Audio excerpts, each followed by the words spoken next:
Hello and welcome to the LOP Radio Extreme Rules preview on the Laws of Pain YouTube channel and on WrestlingHeadlines.com and on Red Circle for Laws of Pain Radio. I'm joined today by Stephanie Chase to go through the interesting card for Extreme Rules, and we've already knackered ourselves over 20 minutes just getting this bloody thing to work. So, with whatever energy we've got left, I'm running on zero sleep after watching NXT live and covering it at 7 a.m. So, if I feel a bit hyper and a bit weird, energy.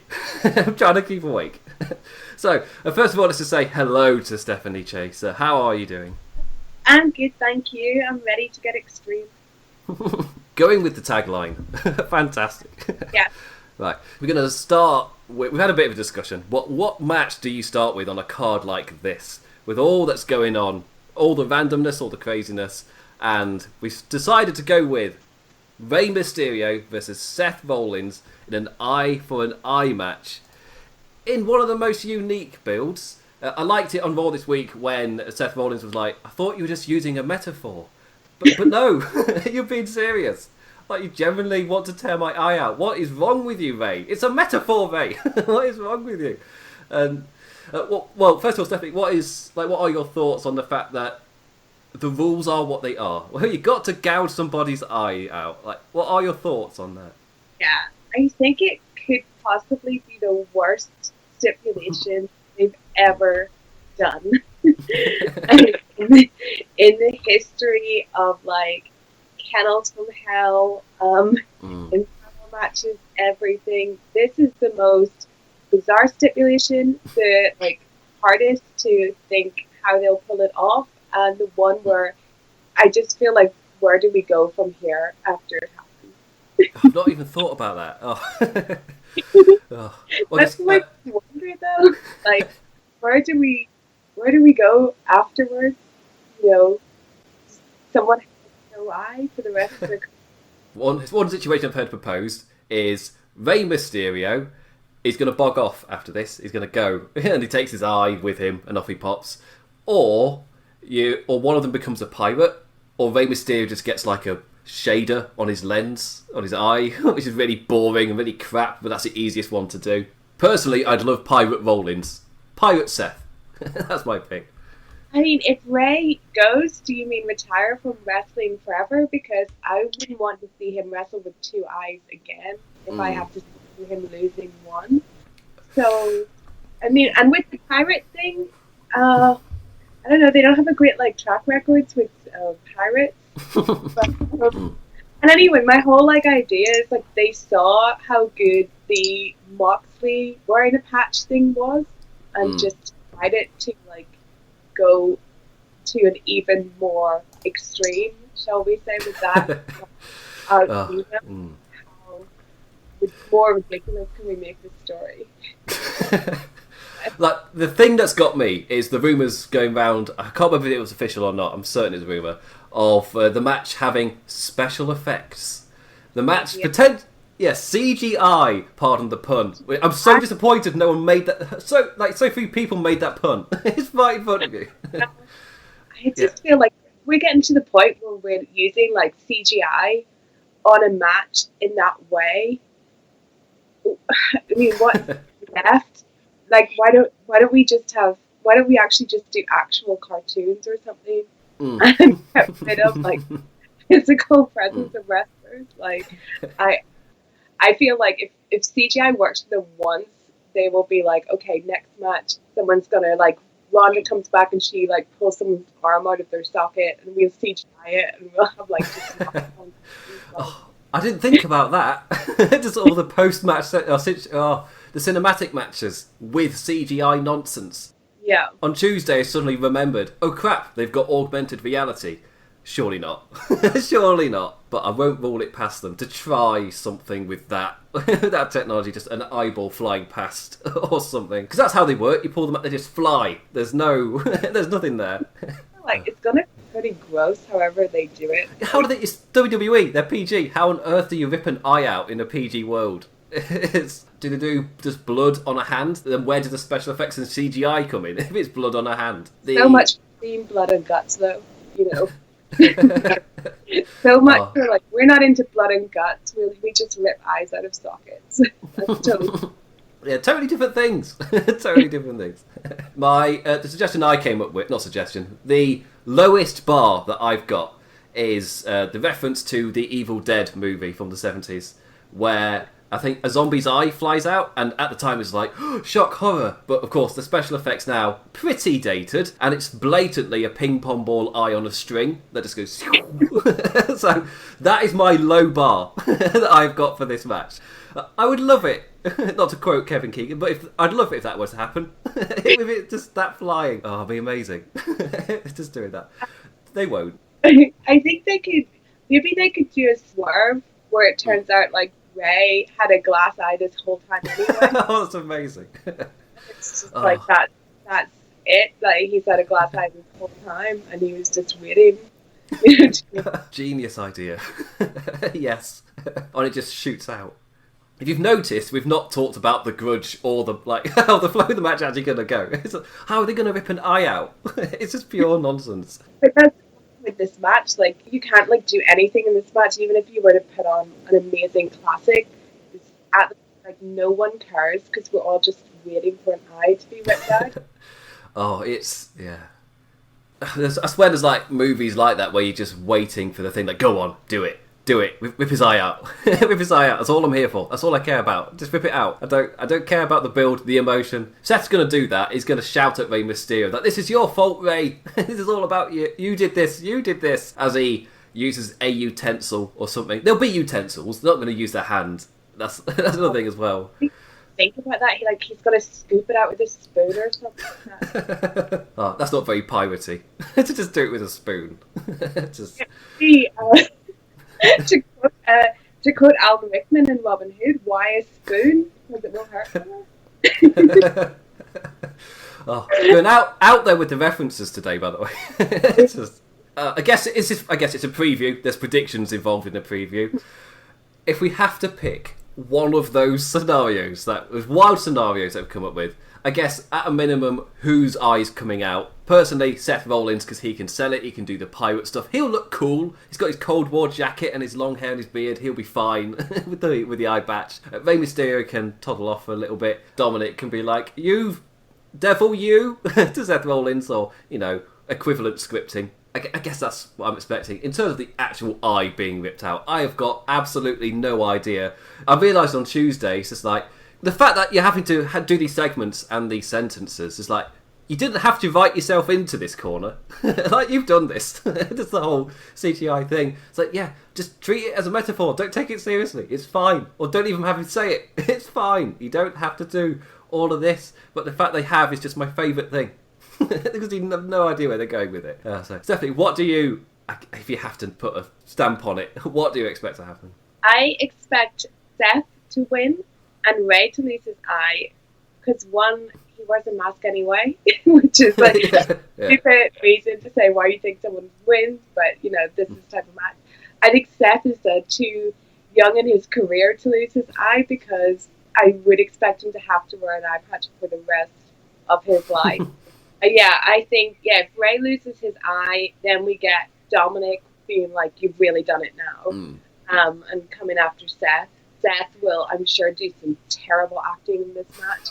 It'll be amazing. I'm so looking forward to it. I have no idea. I have no idea how they're going to do that at all, and what that is going to look like. I can just imagine the end of the match just being Ray lying on the mat with his head to the side and his eye just rolling out of his mask.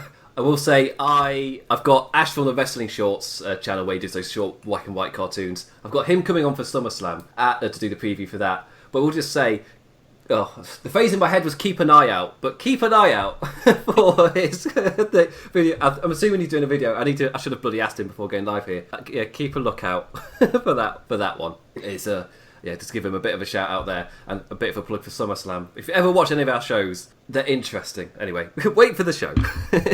We go crazy. But we need somebody there to stop us being silly, but they're not there. So just go silly the entire time. Right. It's a bit like what Vince McMahon fairly needs. Someone there. So I just nodded and realised my hair is so fluffy. It just caught me off guard. I wasn't ready for it. Anyway, so next up, this is what happens when I'm tired. Just massive tangents. Take me off guard. Next up, the Wyatt Swamp fight with Bray Wyatt returning to his roots. Braun Strowman, the same as well. Braun Strowman versus Bray Wyatt. I think it's for the Universal Championship. I'll be honest, I don't watch Smackdown. I think I'm not sure though. Is this? I'm gonna look it up. I think the last SmackDown I watched was either like a couple of weeks ago, and all I remember are Banks and Bayley because they're just stealing the show every single week. Don't remember anything else. I know Braun Strowman was there because on Monday Night Raw they played a VTR of Braun Strowman just like screaming into the mic, pretending like trying to do the Bray Wyatt thing. So he definitely said something, it just wasn't memorable. I just don't know what it was. No, it appears to be not for the title. It's not for the title. It's perhaps for the swamp, but not yes, for the rights to the swamp. Yeah. Yeah. So, again, in the Bray Wyatt world, another one that's impossible for us to really predict, where you really don't have any idea what they're going to do with it. Bray Wyatt, it's in a good way, though, really, because Bray Wyatt is so creative, like the match at WrestleMania, where I never predicted what they were going to do there, and what they went with was just my favourite thing. I absolutely love that match. It was one of my favourites from the show on WrestleMania. I don't know what to expect here. Is it just going to be creepy walking about in places before Bray Wyatt jumps out and scares him with a thing? Or do you remember this, Braun? And does a thing with it there. They're going to be callbacks. We'll see the Black Sheep stuff, maybe a Sister Abigail callback as well. Braun Strowman's time in the Wyatt family wasn't that long. So there isn't really much you can call back to, really. Yeah. I think it's going to be a bit of a mess. Like both creatively and visually, because it's in a swamp. It's going to be just grey and horrible and foggy. I think Wyatt's another person that he's definitely creative, but he kind of also needs someone to pull him back a little bit. Some of the stuff he does, it's just verging on really bad amateur dramatics, but with a budget. I think and Braun Strowman is not someone that really has any charisma whatsoever. So I can't see this being a great match. I can see this being like a bit of a cringe match. Like Braun Strowman's got, I'll call it 80s charisma, where he can just point at her, kind of like, I'm gonna get you. I'm gonna do the thing at the pay-per-view. He's that level. Like in modern day, as you called it, theatre dramatics. Not really his thing. I can't picture him playing off Bray Wyatt that well. Compared to John Cena, who's like the perfect pairing for him for that kind of thing. Like, even John Cena's facials sometimes in matches are a little bit OTT. But it's wrestling, that's fine. Braun Strowman's, I don't know what to expect. Will there be swamp monsters? Will there be fire? There'll probably be something burning. It was probably just burn down the swamp. In terms of predicting a story, or trying to, like, why are they going to the swamp? For it to be more than just a brawl. And because it's Bray Wyatt, I feel like it's going to be more than a brawl. Surely there'd be something that happens to one of the characters, even if they drown. Or something weird like that in the swamp. Does Braun Strowman burn down his hut house area that we've seen in a few, I guess, packages back in the day? Wyatt cannot take any more vandalism on his that kind of insurance premium. Plus Randy Orton burnt it down anyway. So it's already gone. There's nothing to burn down. It's all fine. Yeah, I think it's fair to say we've got no idea. I don't know what to predict. It could go absolutely anywhere. Because when they showed us Swamp as well, it's like quick cuts of stuff or like close-ups of a doll, close-ups of wood. You can't really get things from that. That's why I'm expecting like a in-the-dark kind of brawl thing. My worst fear is the House of Horrors. What's it called, the House of Horrors? Against Randy Orton. Yeah. Yes. Yeah. Some people love that match. Where did you fall on that one? No, I didn't love that match. I thought it was I thought it was bad, but I think if you put it on now, people would be more receptive to it. But I actually asked Orton about that match once, and I think he never expected anyone in 2020 to ask him about that match. But he said that he liked it. He just thought it didn't work because they did it half and half, so people were watching the arena on the screen, and that never worked. That always makes people feel cheated. But I did just have a thought: what if whoever loses their eye, the eye ends up in the swamp, or just if the swamp, say it's Seth just then goes to the swamp after his match and throws the eye in it, or if the eye loss happens before the swamp fight, at the end of the swamp fight, whoever loses their eye, Rey Mysterio rises from the swamp as a one-eyed monster. Like, blend these worlds together. We kind of need a way of, like, all these cinematic matches are happening. Like, where are they?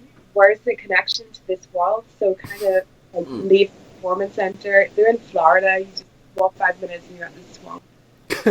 That's a shout. Oh, there's going to be a gator. Just there in the back of something. I'll try and get the gator to do something. I'm kidding. Not a gator, though. He's that kind of guy that you can imagine wrestles people. Sure. Oh yeah, it's just dawned on me that WWE really they like to try and make it professional with really crappy music put over it as well, like Money in the Bank. That was for me. Money in the Bank was silly, it was nonsense, but they had epic music playing throughout the entire thing, just like bum bum bum bum bum as their Asuka's doing something stupid, or whatever.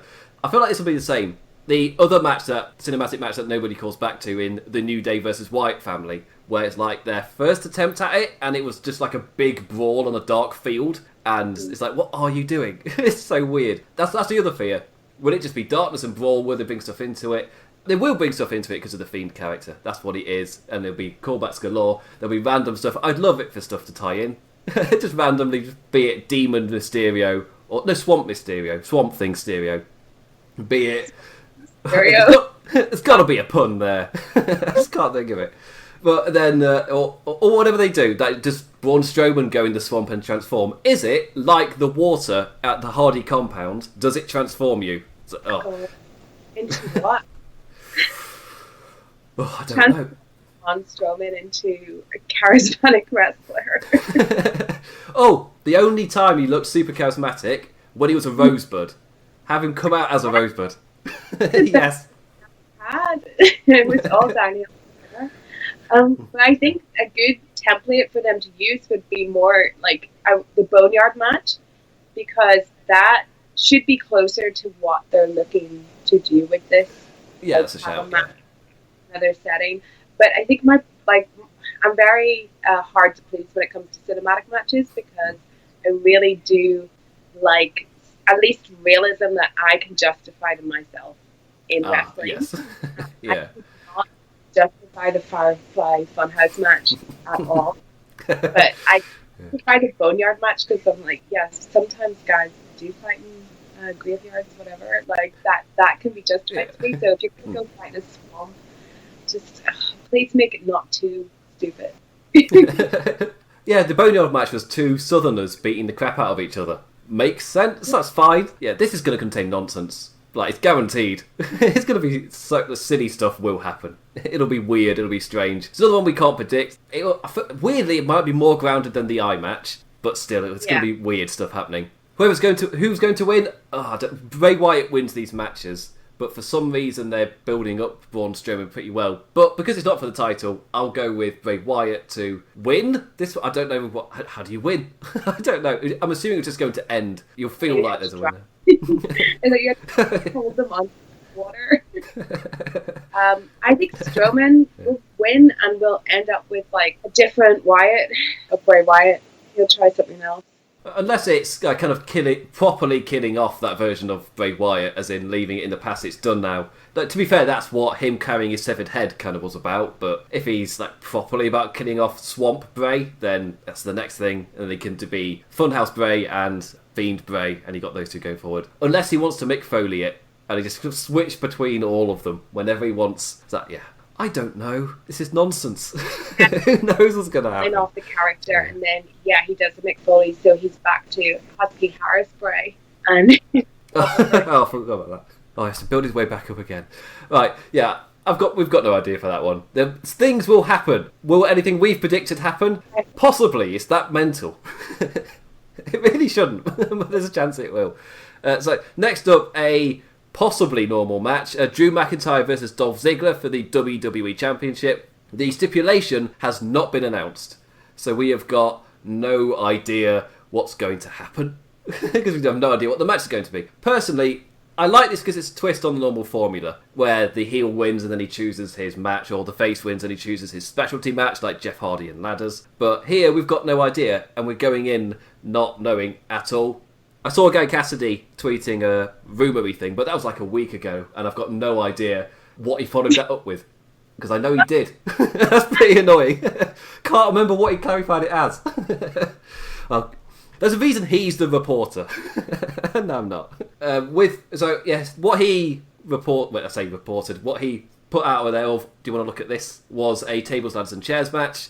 However, again, that was a week ago, and he definitely clarified one way or the other to pay attention or to not pay attention. So sorry, Gary, I've completely lost which one it was. Either way, it'll be kind of fun, I guess. It's weird. I'm not invested in this match at all.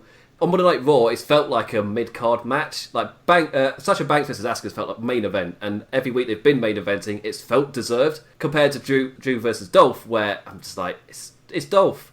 He's lost so many times, I just don't care anymore. Like, he's done. I'm not going to buy him as a challenger. The story makes sense. I like the story. I loved him bringing back different people. I love the way Dolph Ziggler's been bringing up why he's going after Drew McIntyre. Just the kind of disrespect as to he is the reason that Drew McIntyre has come back, has returned, and is what he is today. And Drew's just brushed him aside and paid no respect. The motivation makes sense.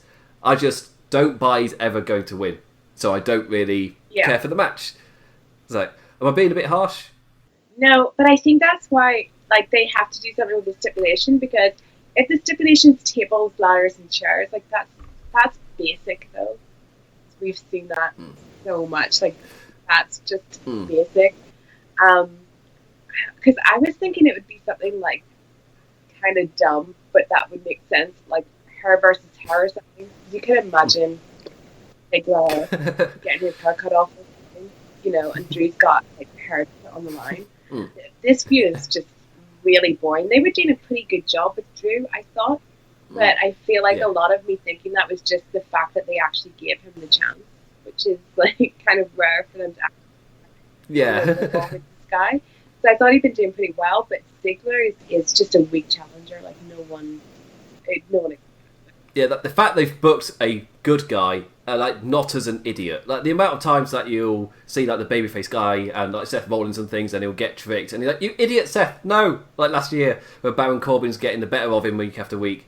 Drew McIntyre, whenever they try that, he just headbutts them or something like that. It makes him look so good. Yeah, they presented him as a cool. A cool guy, but there's something about him that really works, that they really need to stick with him as a person and a kind of a base for the company.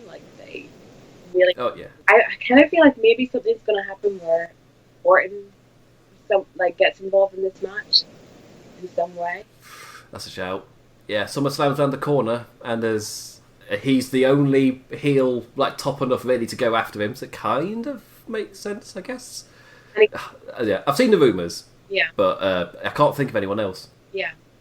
But yeah, for the stipulation, I don't know. I think it's going to be a bit of a letdown. It's just I'm trying to think what would be the most realistic but also most safe and boring stipulation they could go with. 2 out of 3 falls. Oh. Or tables match. Lumberjack. Lumberjacks.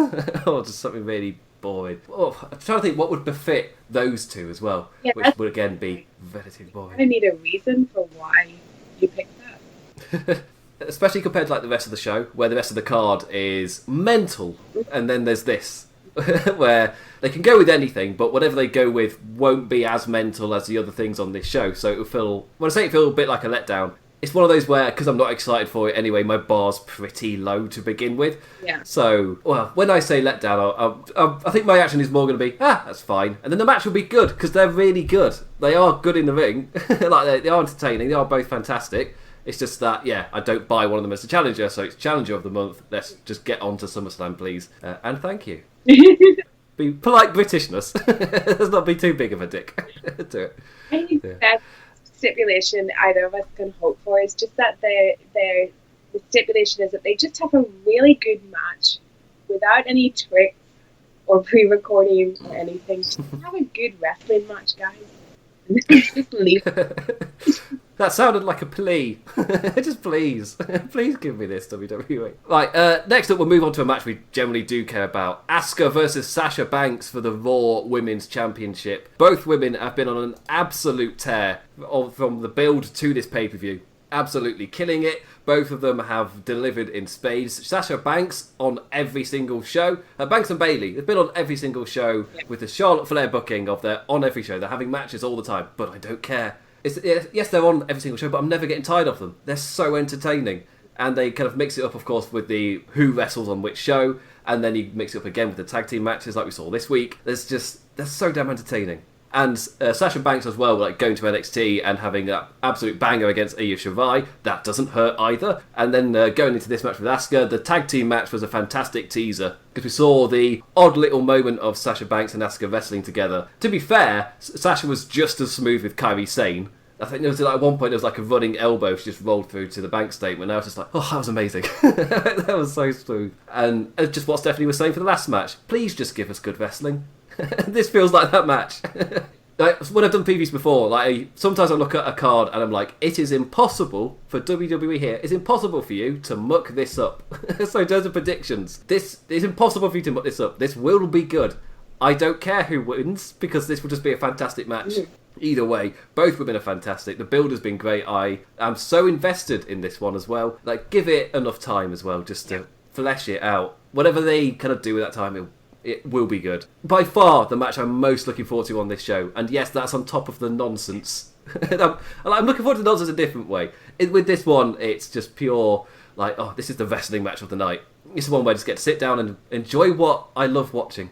It's just the pure wrestling part of it, and this can't possibly be bad.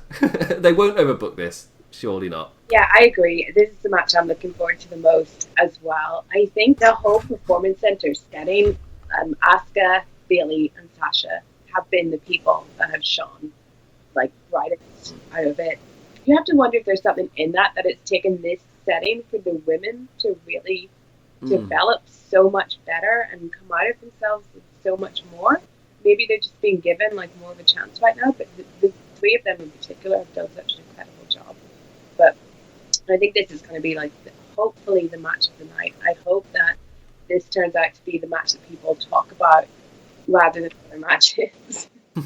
They'll talk about the other matches because again the nonsense always kind of seeps through to the I guess I'll call it mainstream Twitter, but mainstream wrestling Twitter. Like, they'll be talking about the nonsense whilst us nerds will be sitting here going, oh, but Asuka Banks, oh, that was a lovely one. That was great. Also, I've said this before, and I'd like just in case this is the first show of mine you are watching, my number one promotion is New Japan Pro Wrestling. They are the brand that I support the most, and so whenever I cover Raw and Smackdown or NXT or whatever, they're not the brand. They're not the shows that I am super invested in. They're not the characters that I am a complete just like with New Japan.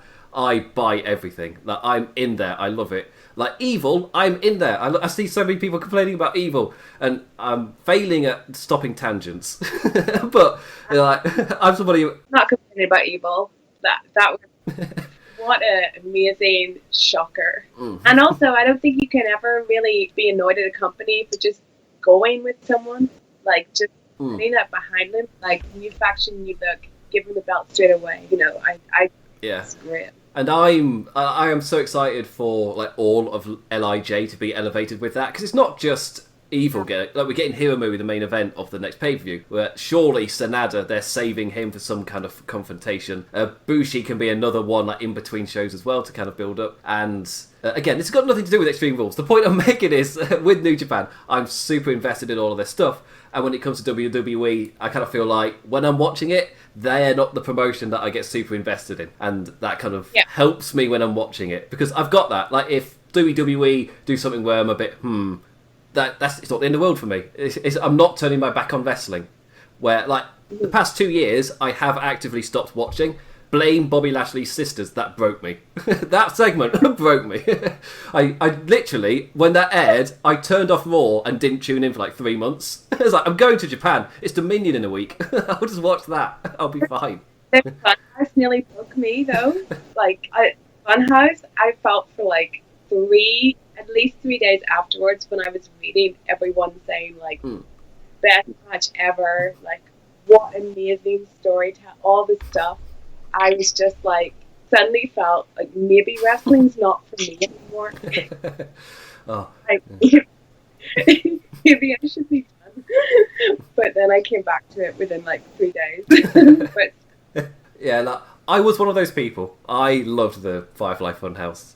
Just all the stuff in there. I'm not those people, it's fine. But Yeah. but I know exactly what you mean with New Japan, and I think that part of this that is probably like the booking of New Japan is like so long term, because even if the evil thing, it seems like it was done on a whim, which I'm sure it wasn't. Been like LIJ mumbling stuff forever, and so it all weaves into one big story that makes sense, and I think that's why you get more invested in it, and which WWE would do that. And to tie it into match we're meant to be talking about, like Bailey and Sasha. Like, I'm hoping that storyline is one that keeps going with different like twists and turns, rather than within a month, like at SummerSlam, they just decide that they're definitely not friends anymore and have a match. Like, I'm hoping this is still all part of the Bailey and Sasha story. Yeah. Because there was the like rumours for years that they're going to do a breakup angle, and they've teased it, and like at the start of this current No Fans era, they were kind of heavily teasing it, and they were having Kayla or Sarah Schreiber, can't remember which one, they'd have them backstage going, oh, what happens if Sasha wins? What happens if Sasha does that? And they would have to just kind of reiterate, no, we're friends. But the entire time, like, someone would do a look or something where, like, I can see what they're building to. Because another difference between New Japan and WWE, WWE don't really do subtle storytelling. They make sure you know what's happening. Like, it's there in front of you. And some things will be more subtle, obviously, but it's not so subtle where if you go back and track it, like, I've forgotten her name, whoever it was that tracked the Golden Lovers and their storyline over the years. I've forgotten her name, I'm so sorry for it. But as in, that's just a prime example of more subtle storytelling, where it was right in front of you, but they didn't repeat it to your face constantly to make sure you were following it. It's, like, I'm not criticising one over the other, it's just different styles of storytelling. And with Sasha and Bailey, the fact that they aren't hammering it over our heads, it's like such a nice change of pace. And we get to see them as friends before they break up. We get to see them as this awesome pairing that we've all fallen in love with. Like, Sasha Banks, a ratings booster. Like, she's like, she generally has been incredible. Like, I don't like, so many people were like, why aren't you doing this with Sasha instead of Charlotte? Because Sasha has like such huge internet support, I find, and then for her to actually go to NXT and like to boost the ratings, it's like, well, we told you so. Yeah, it's so good to see, because I enjoy them both so much. But in terms of the match itself, we've gushed over New Japan, and we've gushed over the Banks and Bailey kind of duo as well. It was awesome to see Kairi Sane back as well. That was with the rumours flying about before she came back about what was going to happen, and she's fit in perfectly. And the fact we got to see Sasha versus Kairi, and we get seeing it multiple times in tag matches as well. It's like, we're blessed to see such good kind of two people who are so good with each other. To see that a little bit more. For the match itself, I'm predicting an Asuka retention, but again, just like Stephanie said, match of the night, written all over this, and surely they'll give it time, surely it'll get to be fleshed out, and we'll be, this time next month when I'm previewing SummerSlam with Ash, I'm assuming we'll be in the exact same kind of feeling where we're just so optimistic, so happy with Sasha and Bailey, and just their storyline going on, and Asuka's title reign where hopefully she's got a contender. I don't know whether you just do Banks again, but that's in the future. Who cares? This match will be awesome. I'm gonna disagree again on the predictions. Like, I think this show someone's gonna be right on everything, but I think Sasha wins. Sasha and Bailey become the absolute ultimate queens. Oh, I thought that. And then I think sadly Kairi's probably done very soon. So I think taking the belt off Asuka frees Asuka to have a match with Kairi at SummerSlam, say, and then Kairi is able to win if they want her to go out on a win without it having anything to do with the title. But I think that with Bailey having the two belts, they have to put the other belt on Sasha and just do that. And hopefully they then expand this to elevating some of the other women so that they're not karaoke segments ever. Yeah, I didn't watch that SmackDown, but I saw it all over Twitter.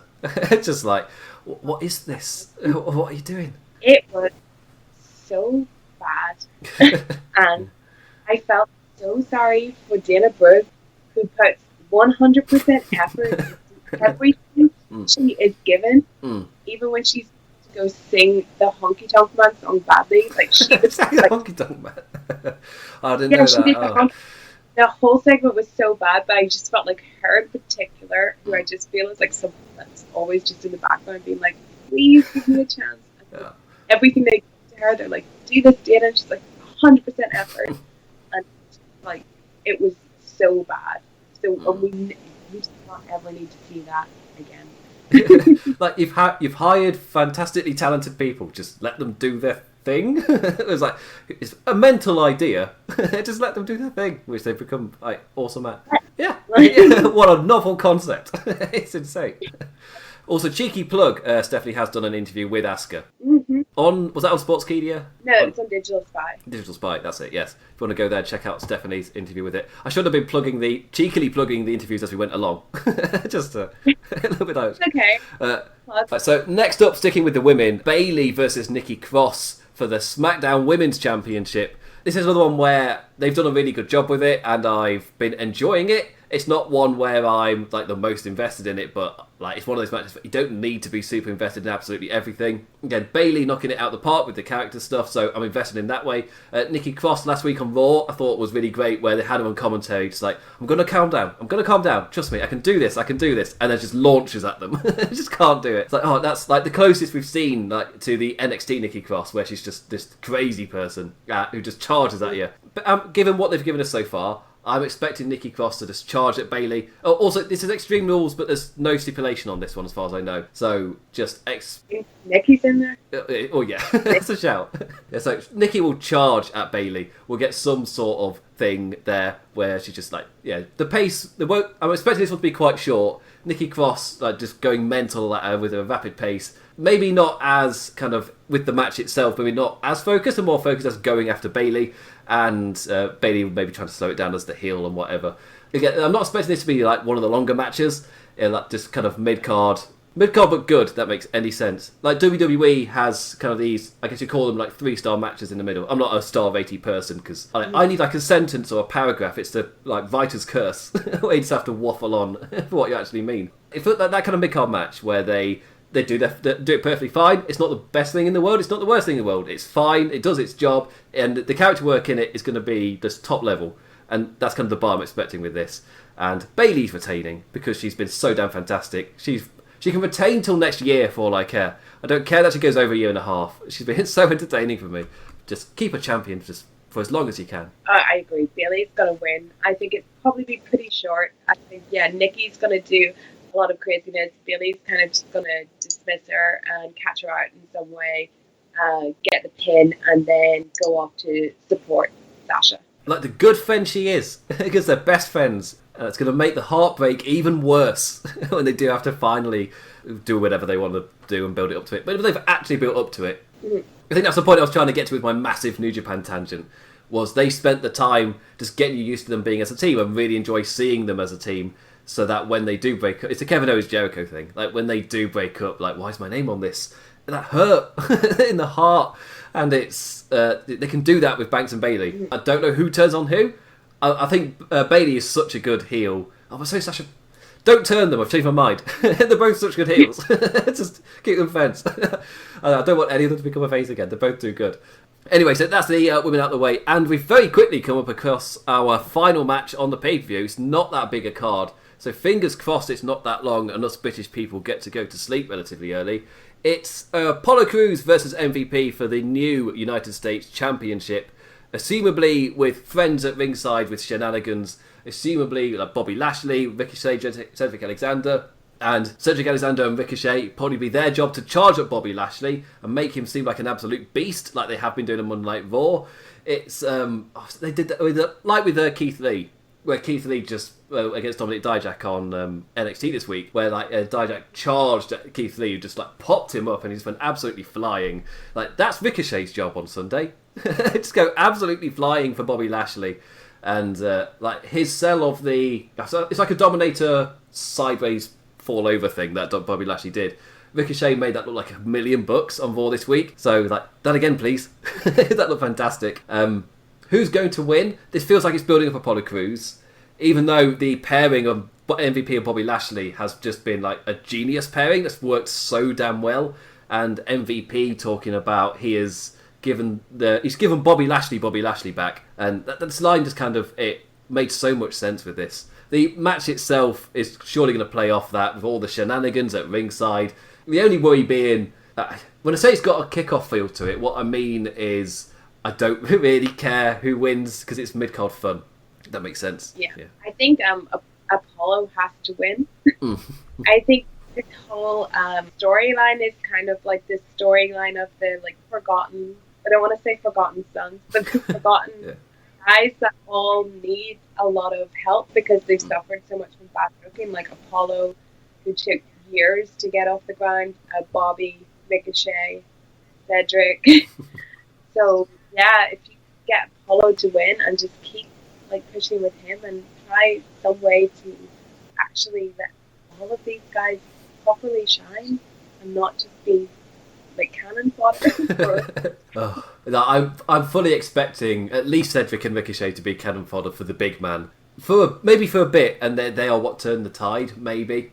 But yes, we're in agreement for these final two matches. Champions retaining. It makes sense. It's not SummerSlam. I don't need a twist for the sake of a twist. That's the other thing that when I think you brought up WWE. Sometimes it feels like doing something on a whim, and often when they do a twist for the sake of a twist, it creates that feeling rather than building up to it. Because this feels like you've built up that monster in Bobby Lashley so well. You've built the fact that MVP is vulnerable.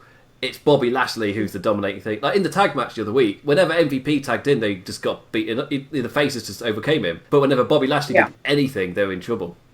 Yeah, Bobby Lashley is like, he's a guy that he just really needs to get that run in WWE before he retires. Because he's a little older. So if you can just give him this run, that I think MVP is the perfect pairing for him. Because no one suffered more than Bobby Lashley. Like you had his sister that put you off wrestling nearly. Lana and Rusev, that whole thing was that is not the storyline that you give a guy that's going to become a top guy to put them in that kind of like Jerry Springer mess with storyline. I really like Bobby Lashley. He seems like a really good guy, and he seems like a guy that 100% knows that he really gets badly booked a lot of the time, and is just like hoping better. And I think this MVP thing is going to work. Yeah, it's an amazing pairing, and I'm happy to just see Bobby Lashley finally kind of hit a stride in WWE because he's done it in his run in Impact was awesome. Which, if I'm right, he was with MVP in the what were they called? They did like that and stuff because they were cool. Beatdown Clan, that was it. They did that. the goggles for the eyes because they're like. That's cool, apparently. Yeah, there's precedent working together. I've accidentally hit on with another tangent. Anyway, so that is Extreme Rules with all of the matches gone through. There is some bizarre, and then there's not a lot of extreme, really, on the card itself. There's a lot of just matches, which is a bit odd for for a pay-per-view with such a bizarre colour scheme. it's so... I went on Twitter when I was making the Photoshop image for this video for the thumbnail. I was just like, you're not giving me a lot to work with. Like, this colour scheme is horrific. What do I do with this? So a massive thank you for Stephanie for joining me for this show to go through Extreme Rules. You're welcome. Thank you for having me. It's been really fun. Before we go, I will just say that I did the NXT show. We're recording this on the Thursday, so if anything comes out on Smackdown and I should have said this at the start. If anything comes out on Smackdown, we won't know about it. If you're watching this on Sunday before the pay-per-view, we don't know about it. This is recorded on Thursday. They like their last-minute announcements. We're doing it on Thursday. This is quite late in the week. We've left it. NXT's happened. It's too late. It's too late. Anyway, so I will... my voice has completely gone. As again, zero sleep. I'm so proud of myself that I've been able to talk and make sense on this show. And my banter hasn't just been like 5 seconds of silence after you talk trying to think of something. It's been half decent. So before we start plugging all of our stuff, because let's definitely plug as much as she can before we go. She's got a lot, so let's see how much she can remember. I guess she might need a notepad to get through everything. So first off, I will be live after Extreme Rules for LOP Radio Aftershock whenever it finishes at like 3 a.m. whenever it is, because I'm crazy, because I'm mental and I don't like sleep apparently. Like I see, I was being up Gary Cassidy again. I see him, Gary, going live for like Raw and things during the week, and it's just like, how, Gary? How? How do you have the energy to do that? To go live on Twitch so much at such a late time every week? Like, no, like I've done it once today for NXT. No, never again. I'm ready for bed. I don't know how. Superhuman, Scottish Superman to be able to do that. But yeah, so I'll be live after Aftershock for Extreme Rules. And if you want to tune in for that. And also, I'll be live again for Monday Night Raw and for NXT. The hope is SmackDown, but currently, like, just behind this camera, there is a massive scaffolding because I'm having an extension done on the house. The house vibrates during the day. So if anyone's wondering why I go live at midnight as an Englishman, that is why. I can't do anything during the day. It is so loud. You can't think. You can't concentrate. So yeah, I'll be live at midnight during the week, and I'll be live after Aftershock. You can follow me on Twitter at @TheDamnImplicat. Our handles have been underneath the pictures of us for the entirety of the show. So again, just put those into Twitter. Right, Stephanie, are you ready to plug everything? Okay. Well, I just published today an interview with Brandy Rhodes, all about like AEW heels, being a woman in wrestling, whether you're a fan or a wrestler, all stuff like that, women's division, intergender wrestling. Then yesterday I published an interview with Bailey where I asked her the $1 million question: were you an emo as a teenager? If you want to know the answer to that, you can find all these up on my Twitter and at Digital Spy. What else? Recently, I've also done Karrion Kross, Michelle McCool, Asuka as well, just today as well. My website is stephaniechase.co.uk. My YouTube is Stephanie Chase Wrestling, all one word. Yeah, and not to plug another show, but I'll be watching Extreme Rules live with Davey Portman from Up Next on Sunday night, if I can stay up the whole day. Fingers crossed for a short show. Fingers crossed.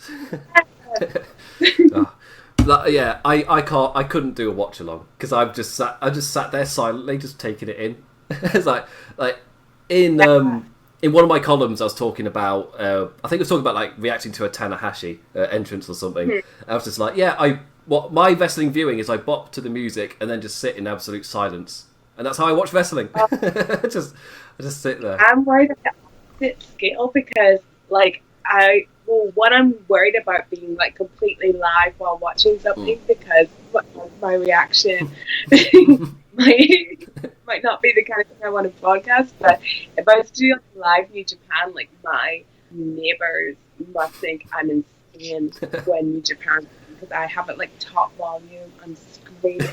They probably hear the Japanese commentary of me like screaming stuff. Like I'm like my most animated when watching New Japan. Right. So one day we'll have to, because it's happened to so many tangents, we'll have to do a New Japan show at some point. There's enough shows throughout the year where we'll get something together. But anyway, so thank you for Stephanie for popping along, and I had someone else to thank, but it's Zero Sleep, so I've forgotten who it was. I'm so sorry, Calvin. Whoever it was. So go to WrestlingHeadlines.com for your latest news. Follow me on Twitter at @TheDamnImplicat. That's damn as in damn. Follow Stephanie on Twitter at Stephanie M Chase. Like whenever I do the damn bit, I'm like, I've got to think of a new way to do that. It's the only thing I can think of. But anyway, follow us both on Twitter for our guests. I'll be tweeting during the show. I will be making notes, so sometimes I'm a bit inactive on Twitter. Like I looked at my feed today, I was just thinking, I swear I used to post on this app. Other things other than, I'm live now, guys. I swear I used to post other things. Also, with the New Japan Cup finishing, I did a collaboration column with Sir Sam from Laws of Pain as well, and Jeremy Donovan of the Keeping It Strong Style podcast, where we just talked about our favourite matches from the New Japan Cup and our predictions for Dominion. I predicted Evil to win. Suck it, everyone else. I called it. From the get-go, I felt like a genius when it was happening. Like the rest of the match just screwed up my brackets, but I got that one right. So I'm clairvoyant on one thing. I'll take it. It's fine. I've already said thank you to Stephanie. This is a really long outro because I'm so tired. I can't remember my... You know what I'll do? I'll get up a notepad where I've got my outro written on it, so I can't possibly get this wrong. Here we go. So I will be back here on Sunday with Aftershock. You're welcome to tune in to Stephanie as well. She'll be going live during the pay-per-view as well. Follow us both on Twitter. And don't forget to tune into the other shows on Laws of Pain Radio and check in on the YouTube thing. This is going out on YouTube. Like, subscribe, bell, whatever people do on YouTube. This will also be going out as a podcast, so the people who listen in that form, whatever thing you're listening on, like the 5-star reviews, the whatever Spotify does. I've never in my life used Spotify. That's a random revelation now. I have no idea what you do on that. So again, finally, thank you for Stephanie for coming to do this. And everybody, enjoy the pay-per-view, enjoy the nonsense. What do you think will happen? How will they gouge an eye out? We'll wait and see. And with that, I bid you adieu, and Stephanie bids you... Goodbye. Oh, so polite. So polite. Bye. We got to end on that. Goodbye.